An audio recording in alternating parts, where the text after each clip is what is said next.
3월이 되었습니다. 3월은 우리를 설레게 하는 봄을 알리는 달이자 새학기를 시작하는 아이들과 교사에게 가장 중요한 달입니다. 교사라면 누구나 한 번쯤은 들어본 전설적인 말이 있습니다. 3월에 교실에서 웃지 마라. 이 말은 새학기가 시작되는 3월에 단호하게 기강을 잡아야 1년간 정돈된 학급을 유지할 수 있다는 말입니다. 과연 우리는 3월에 호랑이가 되어야만 할까요?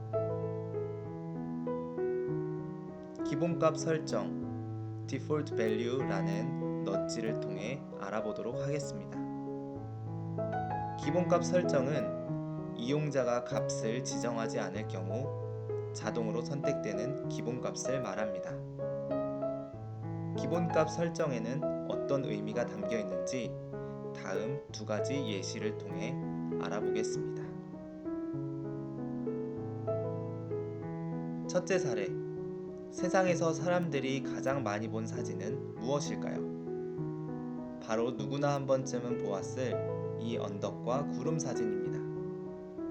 사람들은 왜 이 사진을 컴퓨터 배경화면으로 설정했을까요?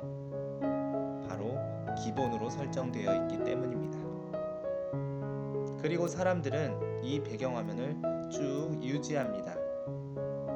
기본값을 그대로 유지하는 현상 유지 편향이 나타난 것입니다. 둘째 사례, 간단하고 효과적인 다이어트 방법은 무엇일까요? 비결은 바로 그릇 크기에 있습니다. 큰 그릇에 음식을 담으면 작은 그릇에 담을 때보다 음식물을 16% 더 많이 먹는다는 연구 결과가 있습니다. 이 사실을 이용하여 그릇의 크기를 줄여 다이어트에 성공하고 회사에서는 비만율을 낮춘 사례들이 있습니다. 기본값을 변경하여 무심한 선택을 불러일으킨 것입니다. 이제 학교 상황으로 가볼까요? 새학기 첫날 등교하는 아이들은 기대와 불안, 두 가지 감정을 가집니다. 새로운 학급에서는 어떤 일이 있을까? 올해 친구들하고 잘 지낼 수 있을까? 혹시 선생님이 무섭지는 않을까? 이 모두 미지의 세계를 탐구할 때 오는 감정입니다. 즉, 새학기는 하얀 도화지 같다고 할 수 있습니다. 3월에 처음 만난 우리는 하얀 도화지처럼 어떤 기준도 없고 어떤 약속도 없습니다.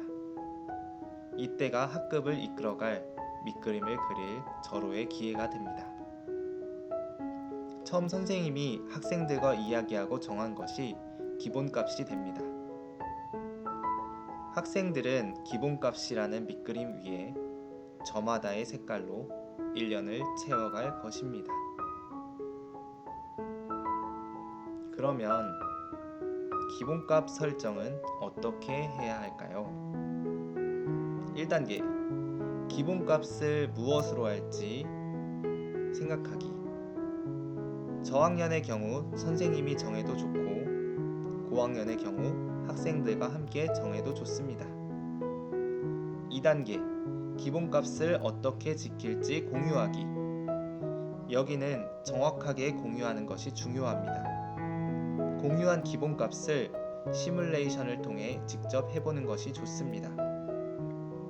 3단계, 기본값을 습관으로 만들기. 가장 중요한 부분입니다. 3월 한 달 동안 지속적인 관심과 지도가 필요합니다. 너그러움보다는 단호함으로 습관을 형성합니다. 3월에 교실에서 웃지 마라는 말은 기본값 설정을 잘해야 1년 동안 좋은 학급 경영을 할 수 있다는 선생님들의 노하우가 담긴 이야기입니다. 그러나 교실에서 웃지 마라는 말은 뭔가 아쉬움이 남습니다. 3월에 교실에서 웃어라. 다음 편에서는 이 영상과 정반대인 이야기를 하려고 합니다. 교사 브랜딩이라는 넛지를 통해 교실에서 웃어야 하는 이유를 알아보겠습니다. 우리는 과연 교실에서 웃어야 할까요? 웃지 말아야 할까요?